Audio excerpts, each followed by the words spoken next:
All right, guys, here we go. Unity notes. Open up your sketchbook. All right, so there are 3 different ways to create unity. Okay, and you can use your markers, you can use your colored pencils. Now, the word unity, oh, that marker's dead. You guys have new markers, so lucky. The word unity means one. And in order for something to be unified in art, there are 3 different strategies that you can use.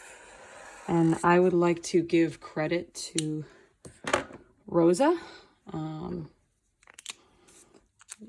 teacher that I know that wrote an amazing curriculum.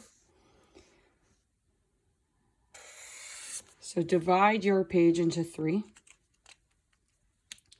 The first way that folks can use unity is limiting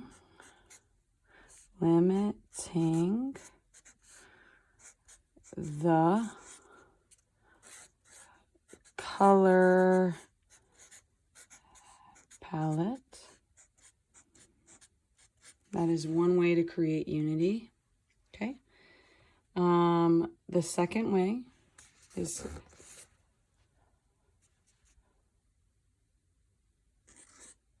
clustering,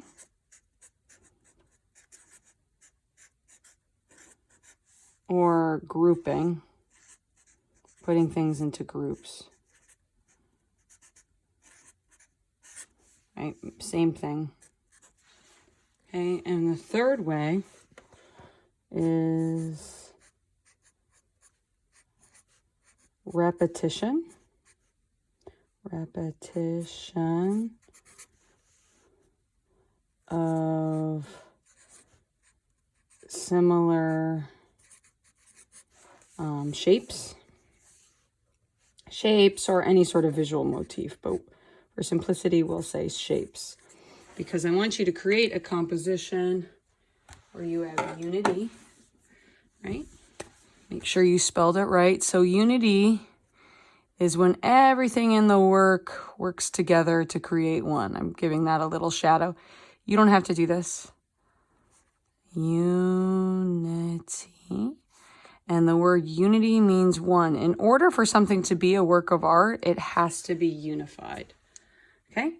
So there are 3 ways that you are going to draw in these visual notes.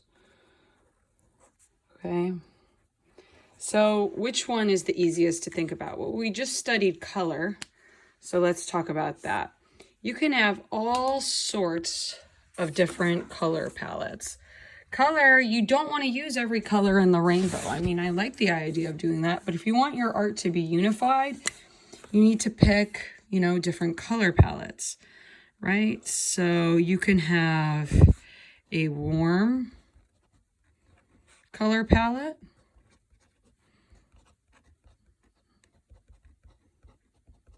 You can have a cool color palette, or you have all cool colors. You could have mostly dull colors. Dull color palette.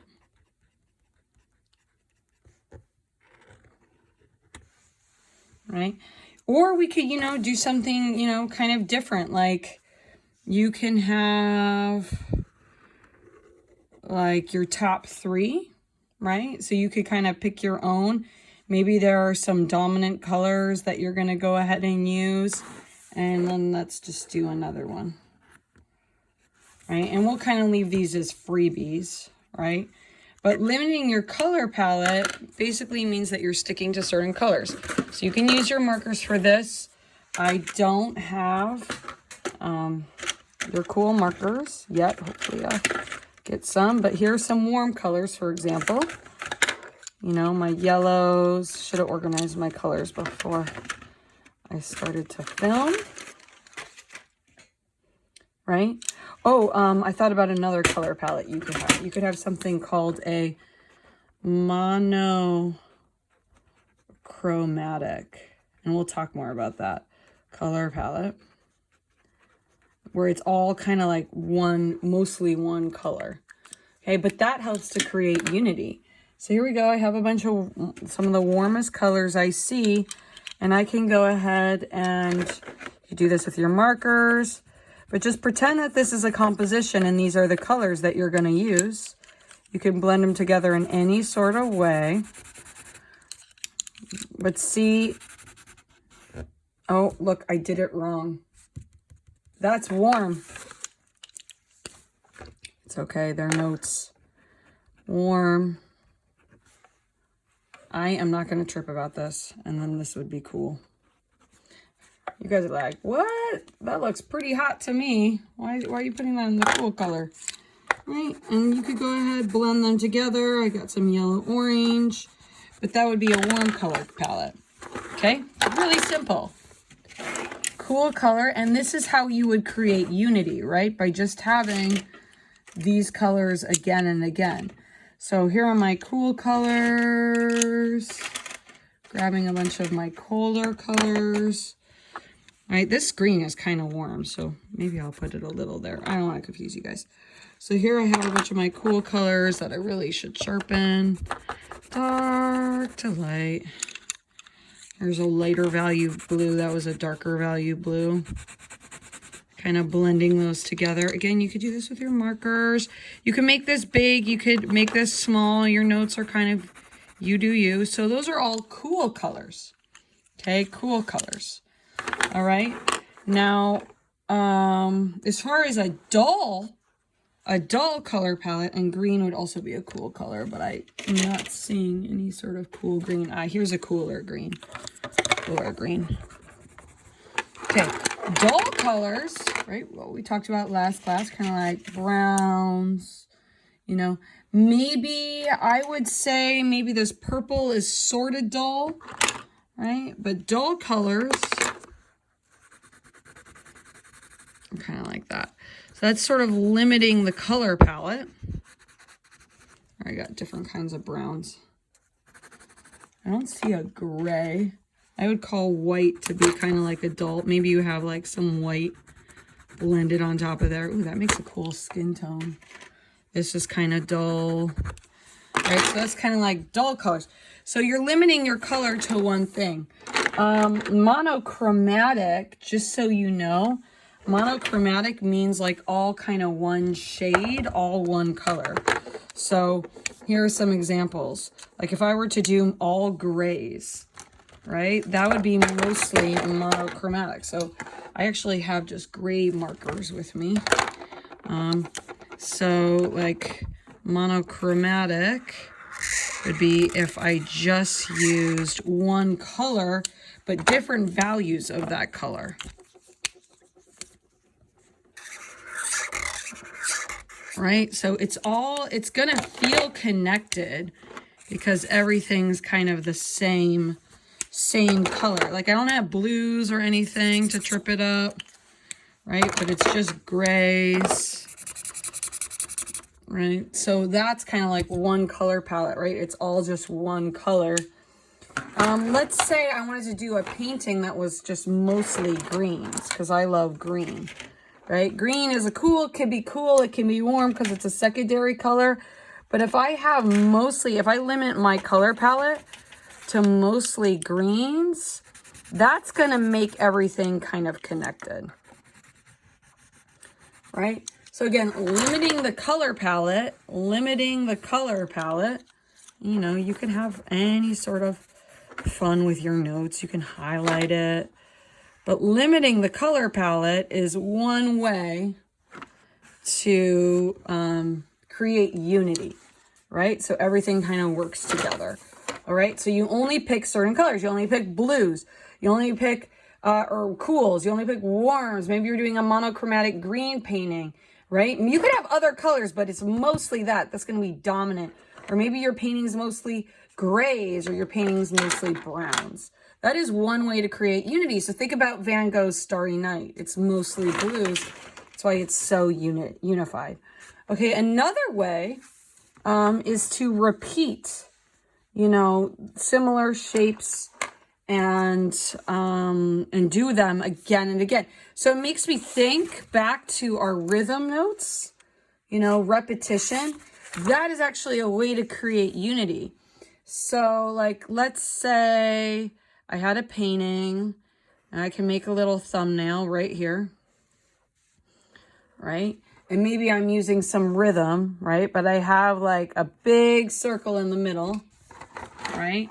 But if I repeat the circle shape, that's going to make everything kind of feel connected, right? Because I'm seeing the same thing again and again and again and again and again and again and again, which is kind of like rhythm, right? And so the fact that that's all circles is going to make it feel unified, okay? Or mostly circles. If I do another box, right, pretend this is another thumbnail, and there's a painting like this in our PowerPoint today, right? That's mostly rectangles. That's going to make everything kind of feel connected.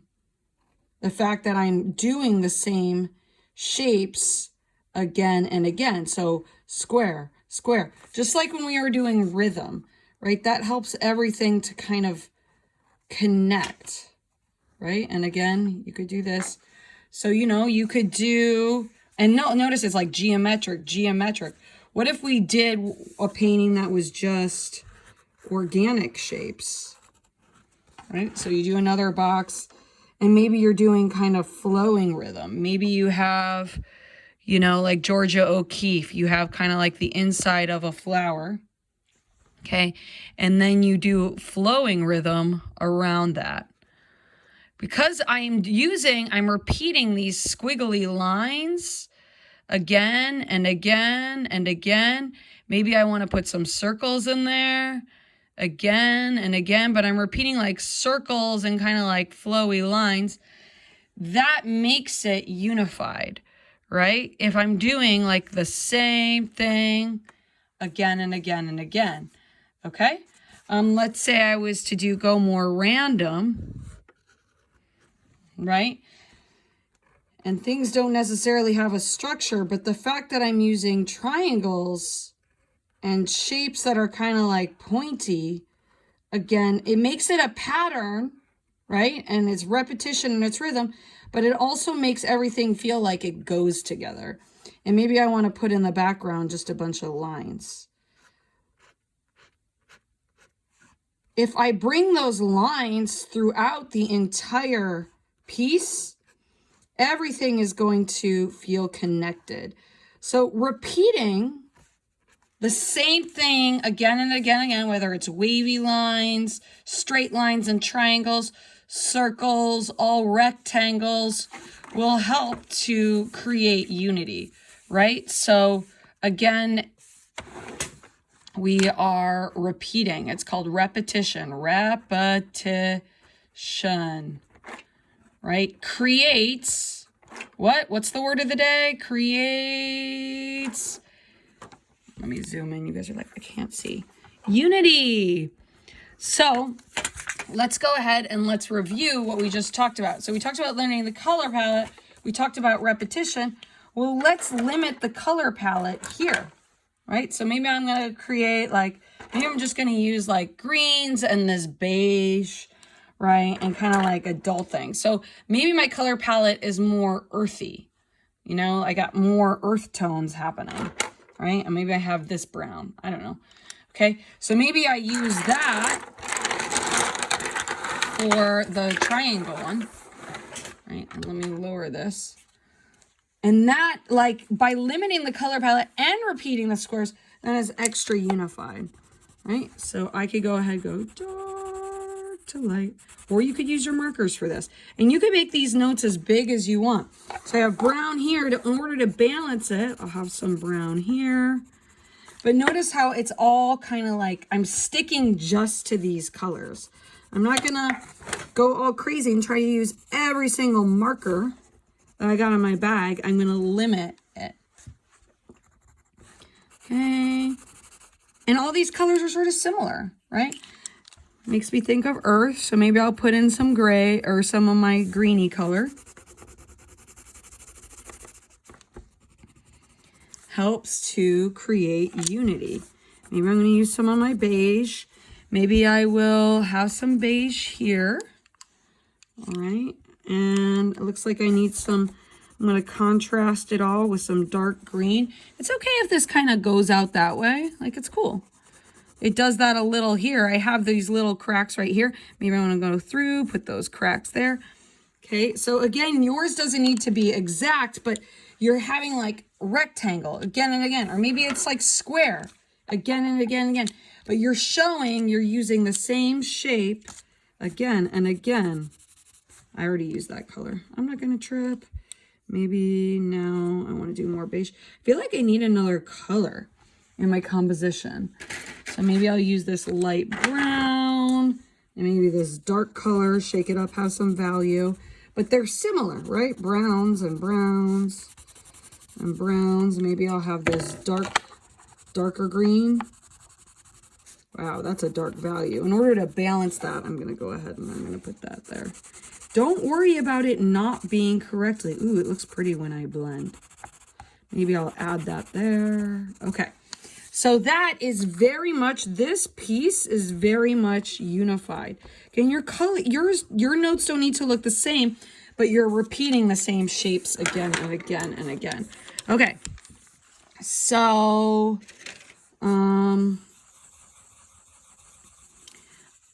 I am now going to color this one. I think I'm going to stick more to like a warmy, kind of purpley palette. I'm just like grabbing a bunch of stuff falling on the floor, right? So maybe I'll do the background in this pink, right? And then outline it. Always do the background, guys. Have a fun. And you know, I could add more circles.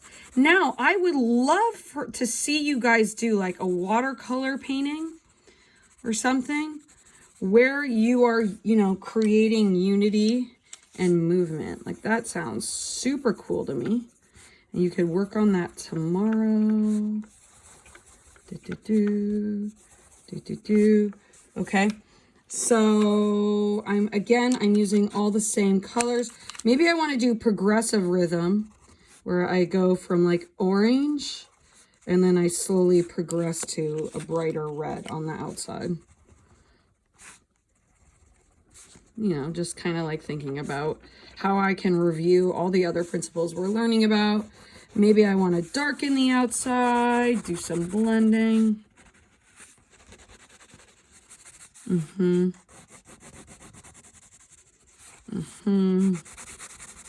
Okay, unity. Okay, so limiting the color palette, and I have the same shapes. This is so fun, guys. I love this. I haven't used all my colors. I mean, I want to blend in some orange, but it's just kind of like one color. Now, this isn't to say like you can't have like a random splash of green, right? Maybe you have like one complementary color of green. As long as you put that throughout the composition, it still is unified, right? Because it's balanced throughout. That looks kind of weird. But my color palette is still limited because I'm not using every color. And I'm using circle, circle, circle that helps to bring everything together. Okay, so I could keep coloring all of these and I could finish this up. I recommend that you finish it, but you get the idea, right? Limiting the color palette. I guess I'll do one more real fast. So let's say I were to just do blues and like a cool color. Maybe I want to throw in a splash of purple. That's a pretty color palette. Again, I'm not using every single color in the coloring book. Now I'm getting messy because I'm looking at the time. We got to go to class. But it's visually balanced is what it is.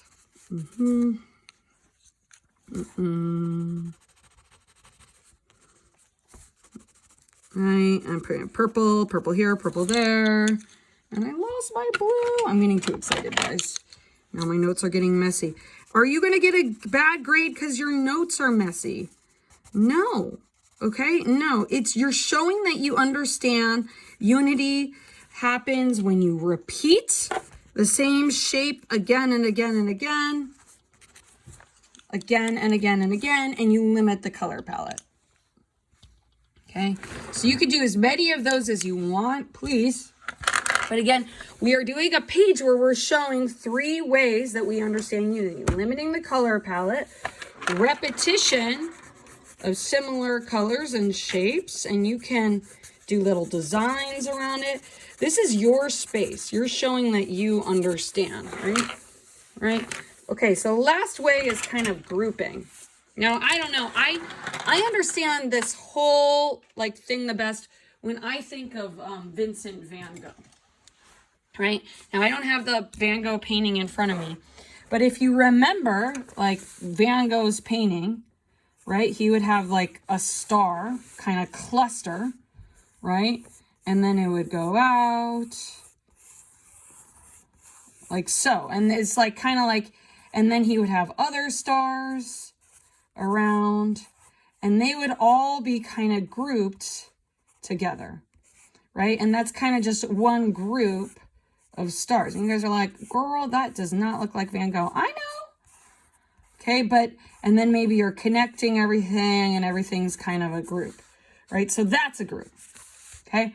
Then,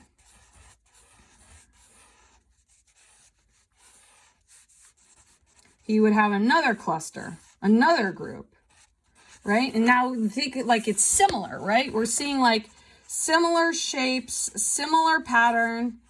We have like a rhythm kind of going here, like a circular rhythm. It's like getting progressive, bigger out. Okay, maybe I connect all of it now, right? So I have group 1, group 2, all right? I'm running out of space. But let's say he has another group right here in the middle, like a small group. You know, a really tiny cluster, like a flower, pretend like kind of looks like a flower, right? So then there's another group, and then over here, let's add one more just for the kicks. So similar. So we have group 1, group 2, group 3, group 4. You can number it, like to help you with your thinking, if that helps. 3, 4, because they're notes, right? We're not making some pretty thing.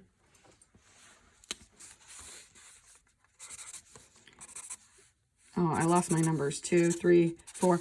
Okay, but then we could go ahead, and what Van Gogh does is he connects them, you know, then. Like, so he connects them. But the point is, and he makes everything connected, but the point is that there are different groups kind of clustered together, and then everything is connected with lines. Okay, that helps to create unity. So I don't know. He has like, let's think. Like he has the stars and they're kind of like yellow, right? So these are all our different groups. So all the stars. So he has these blobs of warm color, right? Van Gogh, this is, I'm being inspired by Starry Night, and I'm working fast because it is just about time to start class. Right? And he has a bunch of warm colors working together. Where are my bright colors? I lost my yellow. So let's say I use this yellow green. You guys are like, ew, puke color. It looks pukey because it's next to the orange. So I'll call this my pukey night. Starry night, pukey night. You guys are like, oh my God, my teacher. Right? So I have these puke circles all over, these puke clusters. Right? And because there are groups that are all kind of similar, like puke circle 1, puke circle 2, it kind of, and I'm limiting the color palette to pukey colors, a pukey color palette, everything kind of sort of works together, right? So I want all the groups to be similar. So maybe I'm going to use a darker value green on the outside.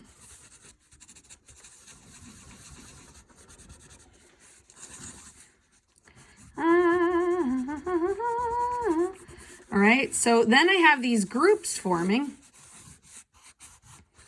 right? These groups, these warm blobs of like group 1, group 2, group 3, group 4, groups, gruppe. Now I can connect them all together Van Gogh kind of then connects them all together with like these waves. It kind of looks like a topographical map. I don't know if you guys have ever learned about those. But everything's then connected, interconnected with lines, right? So yes, we have separate groups, but they're not connected. They're grouped together. So that helps to create unity. Maybe I'm sticking with my same color palette. I got warms and cools. Notice I'm working with one half of the color wheel. I'm not working with the whole color wheel, but I'm kind of looping everything together. Okay. Maybe I want to connect everything with like an outside purple. You guys are like, you're going over your notes, and it's okay. So clustering, right? Group 1, group 2, group 3. All right. So again, unity, 3 ways to create unity. Limiting the color palette to like, maybe you got cools, warms, greens, maybe you got all blacks and whites mostly, or mostly dulls. The second way, repeating the same kinds of shapes again. So you got your organics, geometrics, rectangle, rectangle. I'm still limiting the color palette. And the third way is grouping, right? And we call these clusters, group 1, group 2, group 3, group 3, but everything's kind of connected together. Okay, guys, I hope this helps you. Now go create a unified composition with your work. Okay, it's going to be so exciting.